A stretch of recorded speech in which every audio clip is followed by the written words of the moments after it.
Hi guys, welcome to Improve 10x. Today in this session we are going to learn how to solve a particular problem using test driven development TDD approach. So in this particular example we are going to find the nth Fibonacci number in a Fibonacci series. So before we go into that, let's just check what are the three different steps in a TDD.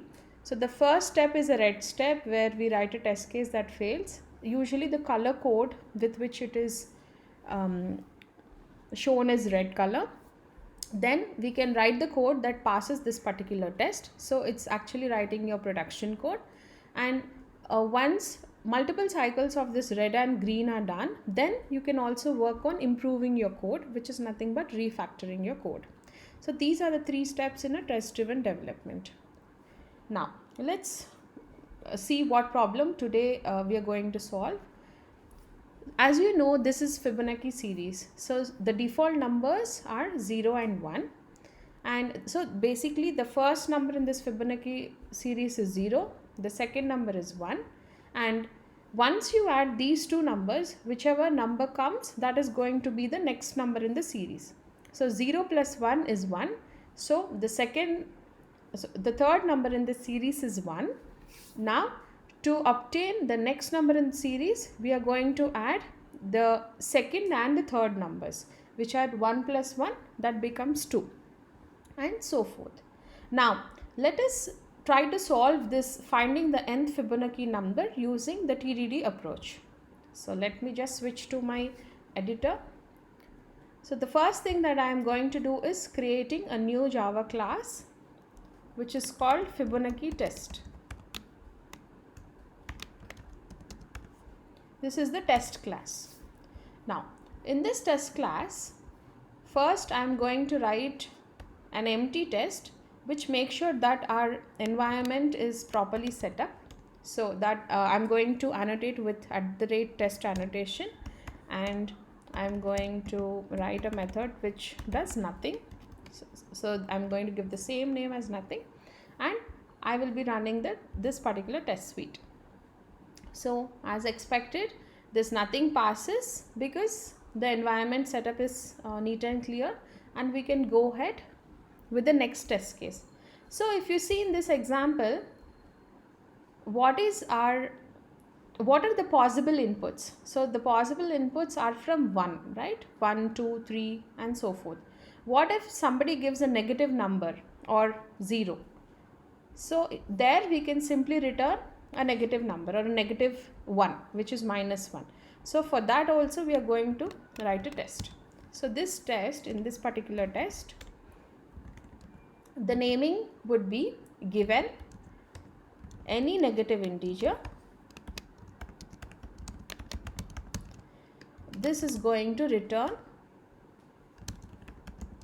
-1, which is nothing but -1.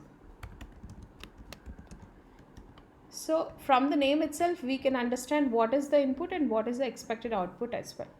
So initially we are going to expect that there is going to be a class called Fibonacci, though it is not there. We are going to create an object of the same class. Now once this is done, you can see there are some red flags because Fibonacci class does not exist. So whenever there are compilation errors, even that is considered to be something to be fixed in that particular test. So we are going to simply create this particular Fibonacci class. So create Fibonacci class in the same package, done, and try to rerun the test. Okay, as of now we are not asserting anything in this particular test. So let's go ahead and write a method using this object, call a method using this object. So we are trying to find the nth Fibonacci number. So I am going to name the method as find nth Fibonacci number, and also I am going to give an input. So here what is the input? It is any negative number. So let's say I'm going to pass -5 here. Now whatever output is expected, it is of integer type. So I'm going to create a variable of integer data type, and I am going to uh, save that in negative Fibonacci variable name. Now you can see there is another compilation error, so I am going to straight away accept this suggestion, which creates a method called find n Fibonacci number with the appropriate return types and also the data type. However, I am going to rename this particular input variable to n, because that is how usually in maths we name it, and the default return value is 0. Done. Okay, the compilation error is also gone. Now let's assert. So what are we going to assert? The expected output and the original output. So assert equals, I am expecting -1, and what I actually got is the negative Fibonacci variable. Now here I am just going to import this assert equals from JUnit 4, and I'm going to run this particular test. Yes, as expected, this is failing. Now once this is failed, this is when you have to jump into the code and then write your logic. So what we are going to check here is if n is negative. So I'm going to simply add a if condition. If n is lesser than 0, which means it's a negative number, I'm going to return -1. Okay, so how much ever is needed for passing that particular unit test, only that much code is to be written. So once I have completed my code, I'm going to rerun the test suite, and yes, it passes. So let's go back to the test again, and we will continue with the next test. So the next test is going to be when we pass 0, right? That input is also expected from any user. So given 0, it also must return -1. So I am going to change the input to 0, and then nothing else changes. I'm simply going to rerun the test case.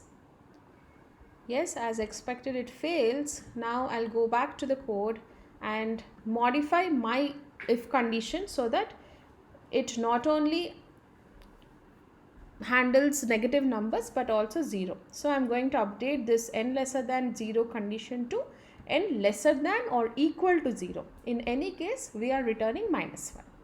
Once this change is made, let me rerun the test suite.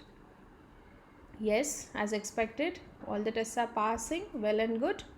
Now you can go to the next test case. So what is the next test case? When somebody passes 1, the output must be 0. So this is going to, so the first number in the Fibonacci series is nothing but 0. So the first Fibonacci series is 0. So we are going to simply add another test and given 1, what am I going to return? Returns 0. Right guys, because my output should be 0 whenever I pass 1 as an input. So this is my method name, and the first step is going to be the same, where I'm creating an object of Fibonacci class. Now int first Fibonacci, that is the variable name that I'm going to choose, because this is my first Fibonacci number, right? First Fibonacci, this is equal to Fibonacci dot find nth number, and I am passing 1 as input. And what is the expected output here, guys? It is 0. So I have to compare 0 with the first Fibonacci number that is being returned from this method. Now let me rerun the test suite. Good. So it is passing, so I don't have to worry about the code. I will just move on to the next one, right? So what is the next Fibonacci number? So if I pass 1 as input, it should return me 0. This is done. Now the next test case is if I pass 2 as input, it should return 1, right? So for this, I am going to write another test case. So given 2, it returns 1. Now my second Fibonacci number is so the input is 2 and I have to assert with 1. Done. The test case is complete. I'm just going to rerun it and let's see. Okay, now it fails. So let's go back to our code and try to fix what is happening. So here when it is negative only we have handled. In all remaining cases it is returning 0. So now what we have to do is whether n is 1 or 2, we have to return different values, right guys?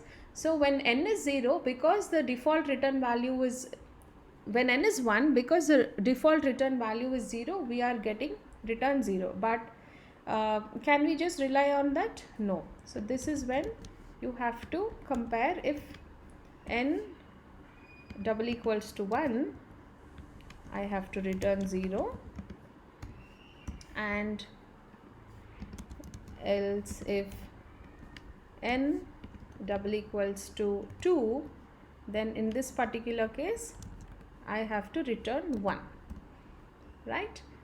Now let me just rerun the test cases. Yes, so everything is passing. Now so we have tested for first Fibonacci series and we are getting the expected output. We tested for second. Now let's go with the third one. So let me write the test case for passing input n value as 3. So given 3, so the input is 3, it should return, what should it return guys? It should return 1. So returns 1. This is correct, and I am changing the variable name to third Fibonacci and I am comparing third Fibonacci and 1. Now let me rerun this particular test case. Yes, as expected it is failing. Now if you see here, we have to fix our logic, right? So basically if in the problem also, if you have seen, always the number in this series is nothing but the sum of the previous two numbers, right? So when n is not equal to 1 or when n is not equal to 2, so basically for any n value that is greater than 2, what we have to do? We have to add the previous two values, right? So we have to call the same function recursively with, okay, the name is find nth number, right? Yeah, with n minus 1, and you are adding n minus 2th Fibonacci number to obtain the current Fibonacci number. So this you also need to return. Now as you can see, this return 0 is invalid anymore, because from every branch in this if and else statement a return is being done. So you can simply remove this and we can rerun the test suite. So as you can see, yes, well and good, all the test cases are passing. So to make sure that our logic is working fine, let's add another test case. So let's add another test case, which is, let's say you're giving 5. So if you give 5, 1, 2, 3, 4, 5, it should return 3, right? So I'm saying returns 3, right? So this is my fifth Fibonacci number and I am passing n value as 5, and what is the expected value? 3, as you can see from this picture. Okay, now let's rerun the test suite and check if it is working for this. Okay, well and good, it works for all the conditions. I mean, given any nth Fibonacci number, it is working. So that's it guys. In this session, this is how we have learned how we can solve any particular problem using the TDD approach. Let's connect in the next session. Thank you.